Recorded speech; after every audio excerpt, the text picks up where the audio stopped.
Hello and welcome to this quick tip video on how to change the view of the measures graph to analyze the data in different ways. And so what I'm going to do is I'm going to open up Race Studio Analysis, and right now I've got the view in what's known as the overlay view. This is what often comes as default with various channels when you load Race Studio Analysis for the first time. And I think you'll all agree, not a huge amount of value that's on this particular page right now. And so one of the things that we all recommend, I recommend in the videos that I do, is if you go up to the top right hand side here, there's this button called Show Graphs tile. And if you click there, all of the channels you have selected on the left hand side will appear in whatever order they're in this particular measures grouping here, in the same order on the measures graph. And so if you wanted to see at any particular point, you can say, oh, this is what's happening with the throttle in this instance, or the RPMs and speed and brake and so forth. Now this is a very useful function, and it's one of the go-to sort of views that most of us use. But one of the features that's rarely used is this show the graphs mixed. If I click here, it's actually going to go back and it's going to show the same view as the overlay. And I think a lot of people, when they click on this, see the same thing and think, well, that's not what I want. But what's actually started to happen is on the left-hand side here, you've got some additional features that have been enabled. And one of the things you'll notice is this little number that's here. If, for example, you click on that, it will change the view by putting whatever you select as the number of the view you want into the tiled stack of the measures that you want to be able to have a look at. So here, for example, I've got GPS speed, then RPMs. If I scroll down, I could make, for example, pedal position number 3. I've got brake pressure all the way down here, number 4.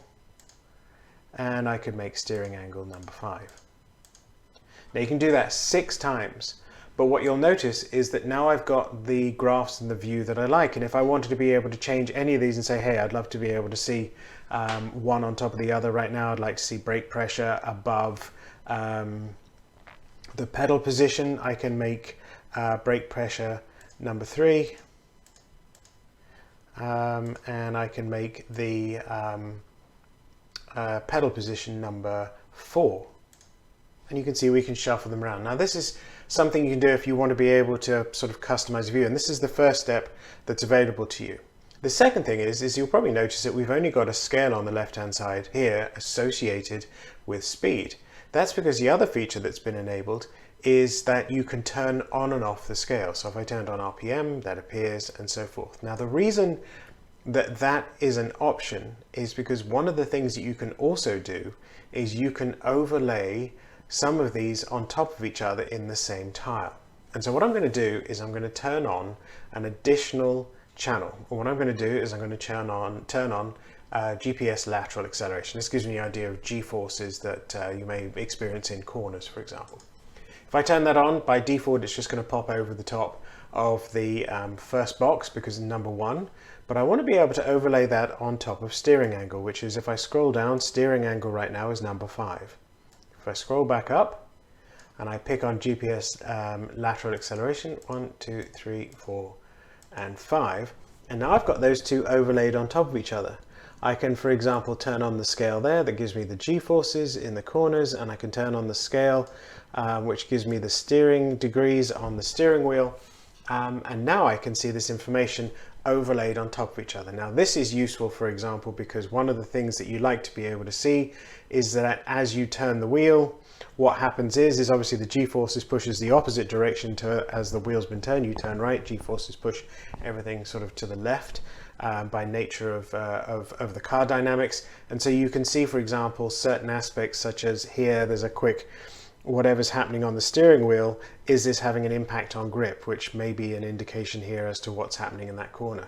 And so now you can start analyzing the data on top of each other to be able to get a better view. This is a very useful feature if you want to be able to see information just in a different view.